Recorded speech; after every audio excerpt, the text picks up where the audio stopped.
Baik Bapak Ibu, sebelumnya kita telah membuat alur pengisian aplikasi ELHP di role petugas, dan kali ini kita akan membuat panduan untuk role ketua tim.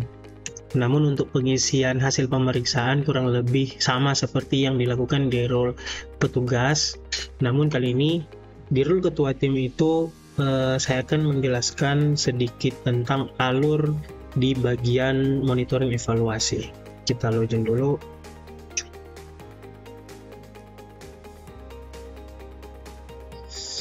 Untuk menu-menu yang ada di role ketua tim ini kurang lebih ada sama atau ada di role administrator. Kita langsung saja ke menu monitoring evaluasi di bagian laporan. Nah, untuk laporan pemeriksaan ini motifnya per periode, bisa per TW, bisa per tahun. Contoh di tahun 2023 TW 4 dengan jenis sarana contoh apotek. Ini difilter. Setelah difilter, data tampil berupa tabel dan bisa diekspor, bisa ke file Excel atau file PDF. Contoh,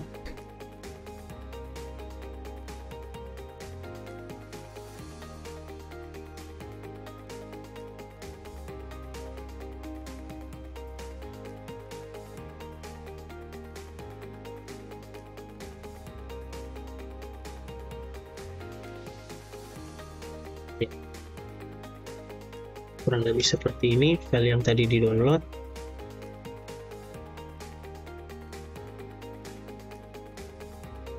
Kemudian masih di menu monitor evaluasi, terus di riwayat sarana pemeriksaan. Coba dibuka. Nah, di sini untuk sarana-sarana dievaluasi, dalam artian sarana ini mempunyai riwayat-riwayat pemeriksaan sarana sebelumnya di tahun-tahun sebelumnya. Contoh sarana Grand Central.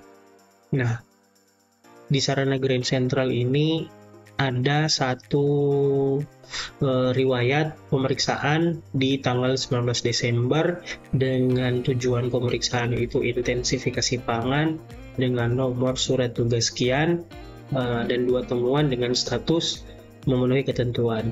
Untuk melihat lebih detail isi dari pemeriksaan di tanggal 19 ini bisa mengklik intensifikasi pangan atau judul tujuan pemeriksaannya. Coba diklik.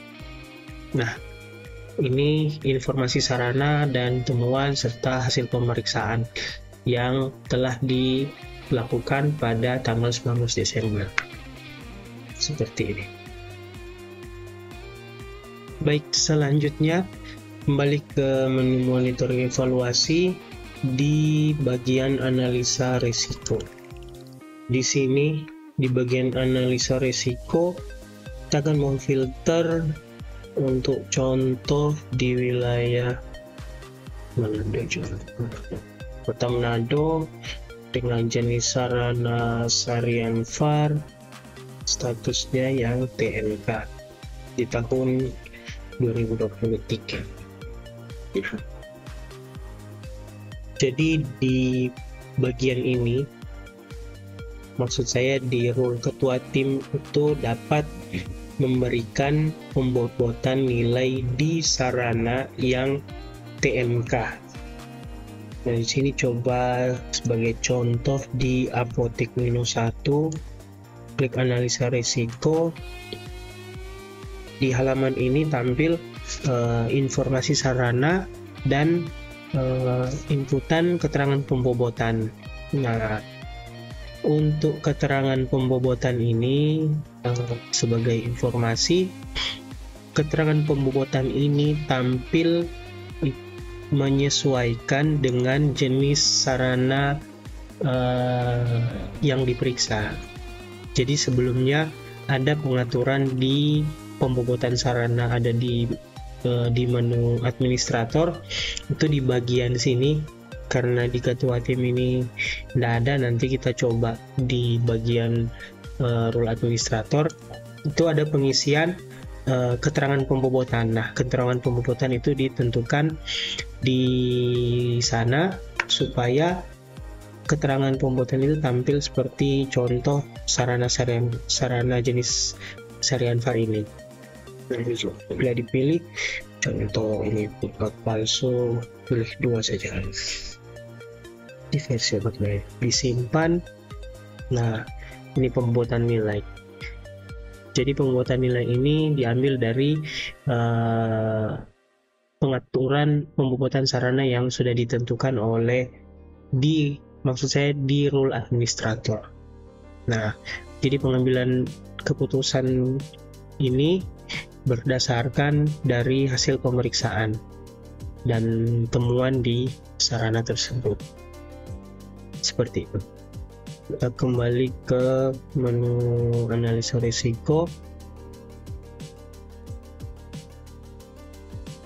Sarian VAR.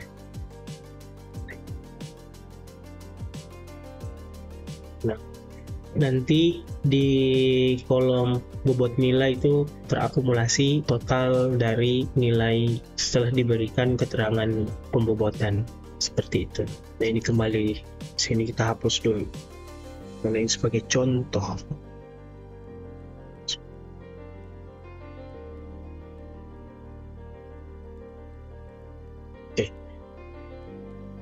Selanjutnya masih di menu monitoring evaluasi, di bagian terakhir ada inspeksi sarana dalam tanda kurung yang belum diperiksa di tahun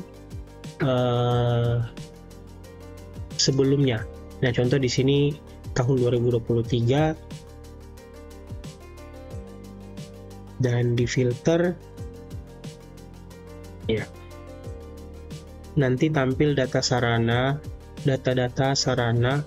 yang belum diperiksa di tahun 2023. Nanti di kolom status akan tampil keterangan sarana belum diperiksa dari tahun awal yang tadi diperiksa dan tahun akhir yang tadi dipilih.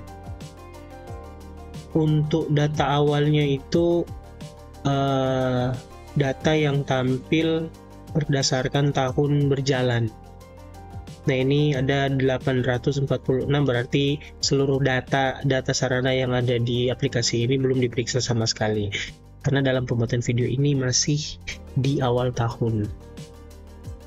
Baik, kita kembali ke menu hasil pemeriksaan.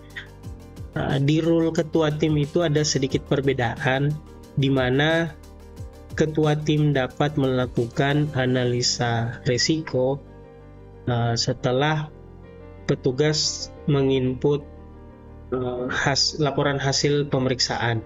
Di sini contoh di sarana apotek kimia farma yang di tanggal 17 Oktober itu, ini tanggal kunjungannya tanggal 19, ketua tim dapat langsung melakukan analisa risiko tanpa harus membuka di menu monitoring evaluasi. Jadi ketika status sarananya itu TMK atau tidak memenuhi ketentuan, itu bisa langsung dilakukan analisa risiko. Contoh, nah ini kurang lebih sama tampilannya seperti ini. Nah, jadi ketua tim tidak harus melakukan analisa risiko di akhir bulan, bisa juga langsung dilakukan setelah petugas atau ketua tim tersebut melakukan penginputan hasil pemeriksaan sarana. Jadi untuk status sarananya ini, kalau dia TMK warnanya merah, dan kalau memenuhi ketentuan atau MK dia berwarna hijau. Sekian dulu penjelasan di rule ketua tim. Terima kasih. Assalamualaikum warahmatullahi wabarakatuh.